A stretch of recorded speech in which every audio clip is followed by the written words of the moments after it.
ఆ, మిత్రులారా, ఎట్టకేలకి చాలామంది ఎదురు చూస్తున్నటువంటి డిఎస్సి నోటిఫికేషన్కి పచ్చజెండా ఊపేశారట. ఇక ఎంజాయ్ చేసేసుకోండి. మరి అప్పుడెప్పుడు సిలబస్ రిలీజ్ చేసే పండగ చేసుకోమన్నారు కదా. ఇప్పుడు ఇక మరి నోటిఫికేషన్ అంటే కొట్టండి బాజాలు, వెయ్యండి సప్పట్లు, ఆ రేంజ్లో కూడా ఉంటుందేమో తెలియదు. కానీ నాకు 16,000 లేకపోతే 17,000 ఎన్ని పోస్టులు ఉంటే ఏమైంది. ముందు హాయిగా ఈ సమ్మర్లో అవనగడ్డ ప్రగతికో లేదంటే ఏ ప్రతిభకో వెళ్ళిపోయి కోచింగ్లు తీసేసుకోండి. తీసుకుంటున్న వాళ్ళు మరో దఫా ట్రైనింగ్ తీసేసుకోండి. అవన్నీ పూర్తయిన వాళ్ళు మళ్ళీ ప్రిపేర్ అవుతూ ఆ పెట్టబోయే ఎగ్జామ్ కోసం ఎదురు చూస్తూ గడపండి. జూన్ 6 నుంచి జూలై 6 వరకు ఉంటాయట ఎగ్జామ్స్. మరి విద్యా సంవత్సరం పూర్తయ్యే లోపు లేదంటే కొత్త విద్యా సంవత్సరం ఓపెన్ అయ్యేలోపే చేస్తామన్నారు కదా కొత్త టీచర్ల రిక్రూట్మెంట్ కూడా. ఏమో అది కూడా జరుగుద్దేమో, కానీ ఒక 6 నెలలు అటు ఇటుగా జరగచ్చు. ఎందుకంటే అంత తేలిక కాదు డిఎస్సి పెట్టడం అనేది. ముందు ఎగ్జామ్ పెట్టాలి, ఎగ్జామ్ అయిపోయిన తర్వాత కీ ఇవ్వాలి, కీ మీద అభ్యంతరాలు స్వీకరించాలి, ఆ అభ్యంతరాల తర్వాత ఫైనల్ కీ రిలీజ్ చేయాలి, ఆ తర్వాత ఆ రిక్రూట్మెంట్ డ్రైవ్ ఉంటుంది. ఆ డ్రైవ్ కూడా పూర్తయిన తర్వాత టీచర్లకి నియామపత్రాలు ఇచ్చి వాళ్ళని సత్కరించి ఇదిగో బాబు మీ తాలూకు పత్రాలు నియామక పత్రాలు వెళ్ళండి, విద్యాబోధన చేయండి అనేందుకు టైం పడుతుంది.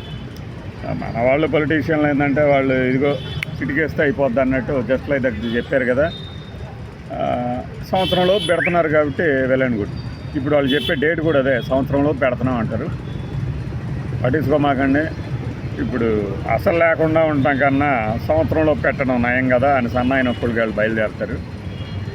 ఈడు అసలు మధ్యలో ఈడికేం తెలుసు అసలు ఎట్లా ఉంటుందో ఎగ్జామ్, అసలు ఎంత కష్టమో అనుకుంటూ అవతలవాడికి బాజా బజ్జీలు వాయించేవాళ్ళు ఉంటారు. మన వీడియోలు చూసి వాళ్ళ గడుక్కుంటే బెటరు. అవతలవాడిది గడగాలంటే అంత కాళ్ళు చేతులు లేనివాళ్ళు ఎవడు ఉండడు కదా. హ్యాపీగా ప్రిపేర్ అవ్వండి. ఎందుకంటే నోటిఫికేషన్లు రావడమే గగనం. చూస్తుంటే 16,000 మెగా డిఎస్సి పోస్టులు వచ్చేసాయి. ఇక ఆంధ్రప్రదేశ్లో గాజుగారు ఆంధ్రప్రదేశ్లో ఉపాధి విప్లవం రాబోతుంది. టైపులో విశ్లేషణలు కూడా వస్తాయి. షెడ్యూల్కి నోటిఫికేషన్కి తేడాలు తెలియని వెధవలం కొంతమంది ఉన్నారు. షెడ్యూల్ అంటే ఏ టైంకి ఏది జరగబోతుంది ఈ డిఎస్సికి కానీ ఇంకోటి కానీ చెప్పేది. నోటిఫికేషన్ అంటే పర్టికులర్గా అంశానికి సంబంధించి జరిగేది. పర్టికులర్గా అంశానికి జరిగింది నిన్ననే, ఇంకా జరగల. షెడ్యూల్కి వచ్చింది. నోటిఫికేషన్లకు సంబంధించి ఎలాంటి అభ్యంతరాలు రాకుండా ఉండాలని నేనైతే అనుకుంటున్నా.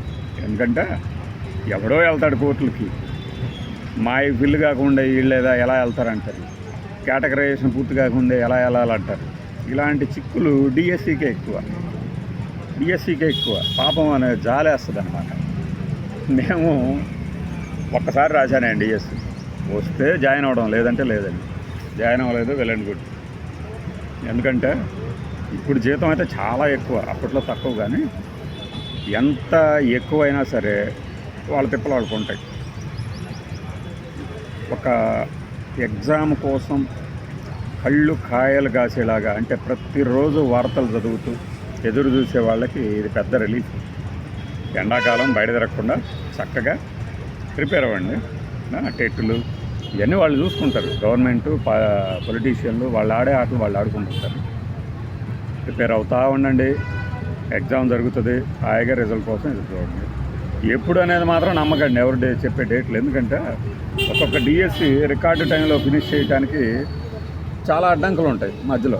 అవన్నీ తొలగాలంటే చాలా రోజులు పడుతుంది. కానీ నోటిఫికేషన్ అంటూ వచ్చిందంటే అది పూర్తి చేయక తప్పదు. 1998 గుర్తుంది కదా, ఈ రోజుకి తిరుగుతూ ఉంటారు. జగన్మోహన్ రెడ్డి హయాంలో ఒక 300 మందికో 3,000 మందికో ఇచ్చారు.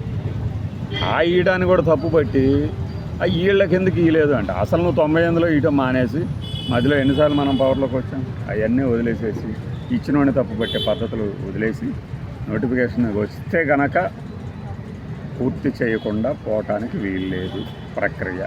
అది గుర్తుపెట్టుకొని హాయిగా ప్రిపేర్ అవ్వండి. మిగతా వాళ్ళు మీ రాజకీయాలు, మీ గలీజ్ కామెంట్లు మీరు పెట్టుకుంటూ ఉండండి. బాయ్.